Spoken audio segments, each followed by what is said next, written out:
Hi everyone, welcome back to my channel, or welcome if you are new. In today's video, I'm going to be sharing some 5-star predictions.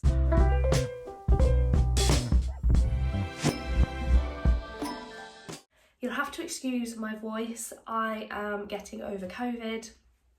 I'm feeling a lot better. It's just my throat's a little bit ropey, so excuse my voice, but I have got about 12 books to share with you today that I think I'm going to absolutely love and can't wait to get to.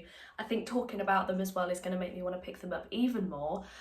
Some of them I own already in physical form, some of them I've got on my Kindle, some of them haven't even come out yet, only a couple, and some of them I am yet to buy. But let's just get straight on into it. So we're going to start off with a couple of thrillers. So the first one is Sharp Objects by Gillian Flynn. I have read Dark Places by Gillian Flynn and I did like it, but I've heard outstanding things about this one. I was going to put Gone Girl on here, but I've seen the film, so I feel like that element of surprise is just not going to hit me like it would if I was just reading it without having seen it.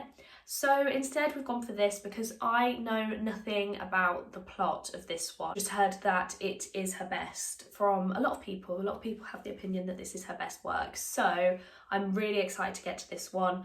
What I do know is that we are following this woman who is trying to solve a missing persons case where these two girls have gone missing.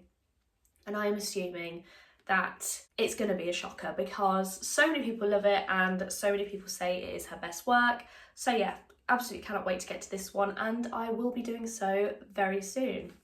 The next one is The Good Daughter by Karen Slaughter. I read Pretty Girls by Karen Slaughter quite a few years ago now, and I thought it was incredible. I thought it was such a good thriller, horror. Yeah, that's why I'm not too sure what this genre is, because I feel like Pretty Girls is kind of the same, where it's like verging on horror, but it also is a thriller. I think Karen Slaughter's writing is fantastic and she really knows how to build tension and fear, and I have been wanting to read one of her books ever since picking up Pretty Girls, and this one's the one that I'm most drawn to out of all of them. I do own quite a few more of her books.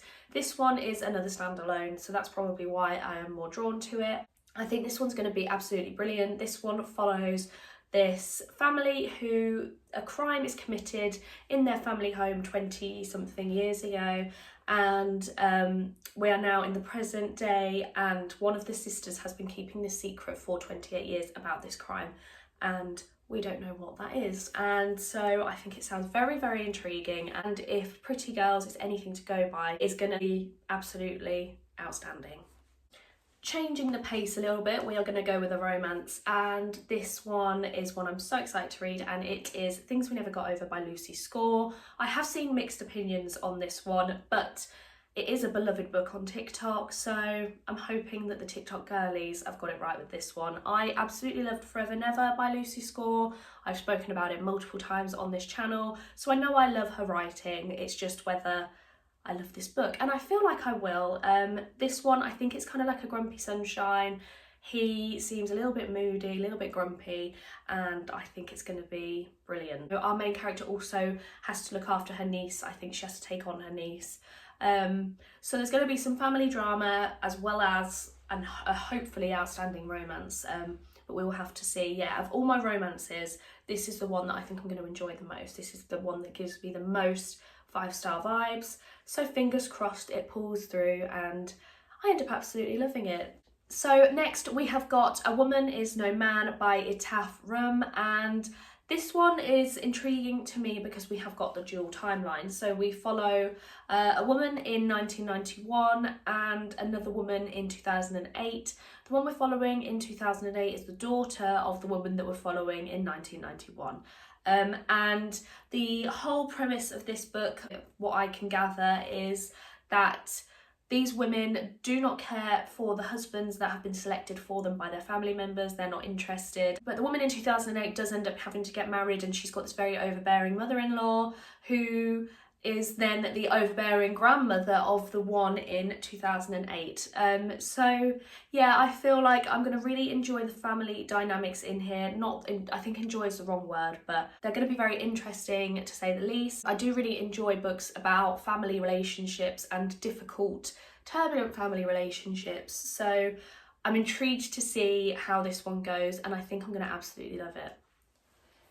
So next we've got another one that has a bit of a dual timeline, and this one actually reminds me of another book that I really loved, Every Summer After by Carly Fortune. This one is The Paper Palace by Miranda Cowley Heller, and this one it reminds me of Every Summer After, but the characters are like in their 50s. So this woman, she has a childhood best friend, and she thinks she's going to end up with him and be with him for the rest of her life, but something happens, we don't know what. But then in their 50s, they end up sleeping together when they are both married, and over the next 24 hours, our main character has to make a decision. Does she stay with her husband, who she's been with for a really long time, or does she go with her best friend, who she has been dreaming of being with since she was a child? I feel like it's going to be a bit of a tearjerker, this one, and I really enjoy friends to lovers romances, but I think making it to this level is just going to add way more stakes. At the minute, I'm enjoying these kind of dramas, I would say they are, rather than a romance. I feel like I need a bit of drama as well to keep me entertained, so I feel like that's really gonna be what pushes this to hopefully a 5-star. But yeah, again, another one that I can't wait to get to and hopefully will very soon. Finally, of my owned books, we have got A Man Called Ove, I'm unsure how to pronounce that, but it's by Fredrik Backman, and if you watched my February wrap-up, you'll know that I read Anxious People by Fredrik Backman and absolutely fell in love with it. This one I'm cheating a little bit because I have started this. I started it actually at the end of last year, but I was in a bit of a slump and I was like, no, I need to save this for the perfect time. And I had read, actually I'll probably be able to see, oh wow, I actually read further than I thought. I read about 100 pages, but I'll probably start it again. And I will tell you, within the first 30 pages, I was in tears. And I just think that Fredrik Backman's writing is so powerful, and I love it so much. This one, we are following this grumpy old man. It's hard to talk about actually, because I feel like I'd know more about this one because I've started it than you would probably know going in. So he's basically this really old grumpy man who finds everyone irritating. Everyone does the wrong thing. He doesn't like joggers, he doesn't like his neighbours, he finds them all really irritating. He's just the typical grumpy old man. But as the story progresses, you come to love him as very, very sad actually, from what I remember reading. But I don't want to talk about that because I feel like that is a big spoiler. And I just think that this one is going to be him coming to realise that life is worth living, and it doesn't have to be misery and grumpiness all the time. I think he'll come to love the people that he finds extremely irritating, and there's going to be like a found family aspect to this, which I cannot wait for. Okay, so they were all the books that I actually own physically. The next are books that I've got on my Kindle or books that I haven't got yet. So first up, we've got Cat Lady by Dawn O'Porter. I love Dawn O'Porter's writing. I think The Cows and So Lucky, they were both 5 stars for me. Absolutely love them. I just love the way she writes characters and writes women, and a lot of her books focus on female independence and friendship rather than romantic love, and I just appreciate that. I think she just does a fantastic job with it. Cat Lady is about the independence of women essentially, and yeah, so this one is about a stereotypical cat lady who everyone judges, everyone takes the mick out of, but I think the story behind this is that we all have a bit of a cat lady inside us somewhere that is just itching to get out.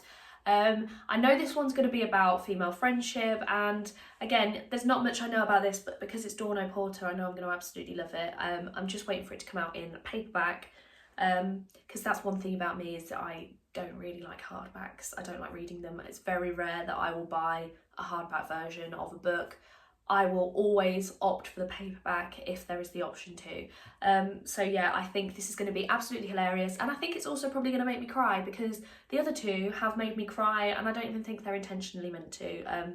I just find them wholesome in a very funny, obscure way. This one isn't a 5-star for me. I'll be quite shocked because the others I just absolutely adored. Next, we have got Lessons in Chemistry by Bonnie Garmus. This one, we've got another historical fiction here and another one with, I think, dual timeline. We're following this woman who is a scientist, and this is mainly set in the 60s. So it's following her as she is trying to navigate being in this very male-dominated field, especially at the time. And she ends up being on this cooking show, and that intrigued me. I'm like, how did this scientist end up being on this cooking show? I need to know. I've heard some quotes from this all about female empowerment, and from what I have heard, I just think it's going to be a real feel-good book, and I can't wait. I feel like I'm just saying that. I feel like I'm saying that too often. Can't wait. Obviously, I can't wait to read these. They're all 5-star predictions. I cannot wait to read every single one, but I'm probably going to keep saying it anyway. So yeah, that's Lessons in Chemistry. Next up, we have got Jackal by Erin E. Adams. This one sounds so up my street that if I don't enjoy it, I will be extremely surprised. In this one, we are following this woman who is going back to her hometown because her friend is getting married. She never really goes back to her hometown. She likes to stay away from it and keep away as far away as possible. But her best friend's getting married, so she goes back to her hometown, and her best friend's daughter goes missing, and this reminds our main character of this case of a girl she went to school with who went missing. So she looks into it and comes to realise that so many young black girls have gone missing over the years in her hometown, and nobody really cares and nobody's really done anything about it. So she knows that something's going on, and she's making it her mission to figure out what's happening to all these girls. I think they all go missing in these woods in this hometown. So yeah, I think that sounds so up my street. I don't know where I heard this information from because I haven't seen it since on Goodreads or Storygraph. I thought there was a podcast element to this book, but that might be some false information. But if there is, that's another tick, because anything that's got a podcast element or any mixed media, sign me up. I'm there for it because I think it just adds to the experience. I think it makes it a little bit more fun. But yeah, Jackal sounds right up my street. I remember when I first heard about it and I added it to my Goodreads want to read immediately because I just thought it sounded absolutely fantastic. This is another one I'm waiting to come out in paperback because I was going to get the ebook, but the ebook's just a little bit expensive, and I'm hoping that I will enjoy it so much that I'll get a physical copy anyway. So I'm just waiting to skip that step and just get the physical copy and read it then. But I think it's going to be incredible. I cannot wait.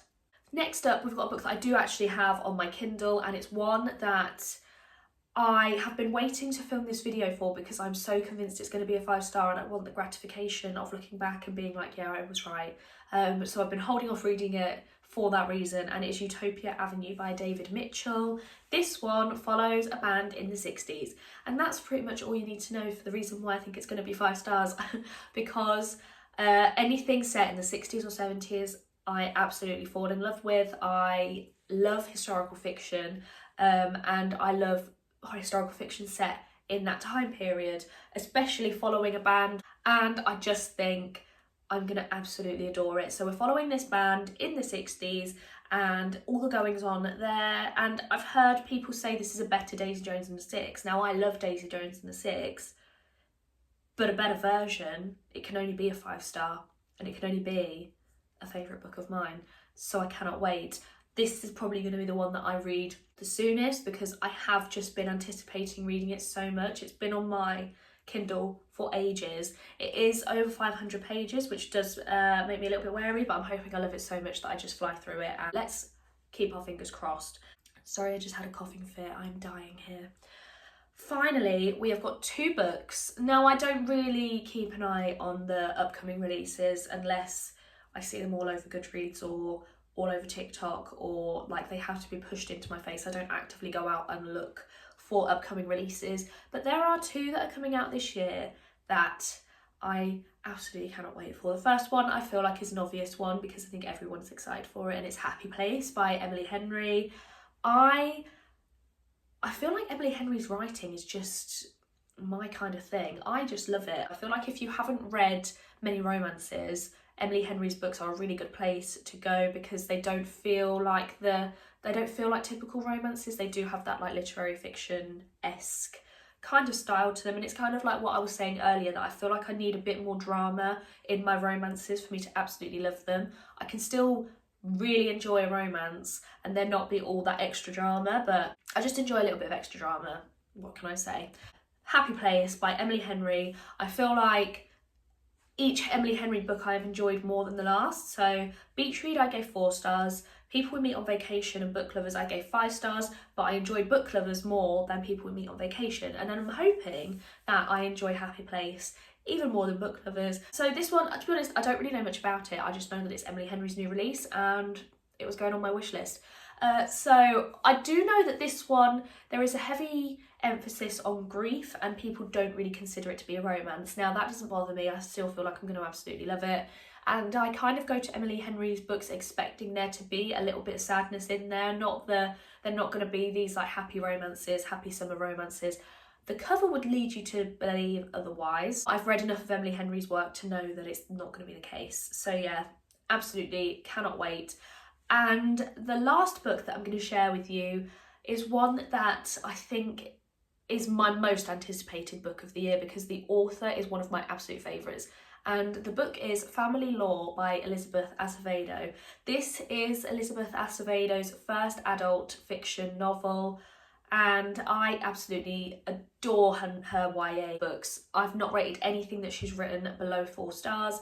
Clap When You Land is one of my favourite books of all time. I just think it's absolutely incredible. So the fact that she's now going into adult, I feel like all my prayers have been answered.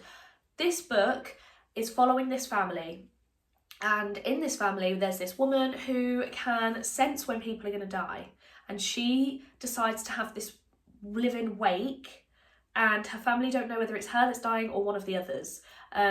So it's 3 days before this wake happens, and we are following each woman in this family and kind of all the secrets that they have, all the family drama. Again, I love a bit of drama. And I just think Elizabeth Acevedo could write, I'd read her shopping list and give it 5 stars, to be honest. I think she is a master of her craft. She's a wizard. I love her. Like I say, she could write anything and I will pick it up, and this is my most anticipated release of the year. I cannot wait, and if again I don't give this one 5 stars, I will eat my hat. I think I'm going to absolutely love this one. There's no denying it, and this is probably one that I am the most confident about because I just think her writing is 5 stars in itself. There doesn't even need to be a plot. I am joking. I also think the plot sounds very interesting. I love following different generations of a family, the family drama. Just can't wait. I think I'll do a dedicated reading vlog to that book just because I'm so excited for it. I just can't wait. That one comes out in August. I can't remember when Emily Henry's comes out. Is it May? I feel like it might be May. But yeah, now that I've filmed this video, I think I might do like a 5-star predictions reading vlog where I read some of these and see if I'm right. And fingers crossed I will be. Because I feel like, not to toot my own horn, I think I'm quite good at figuring out what books I'm going to enjoy and what books I am not. That is it for today's video. I really hope you enjoyed it, and I would love it if you could like and subscribe. All my social media are linked down below, everything you need to know. And that is it from me. I will see you in the next video. Bye guys.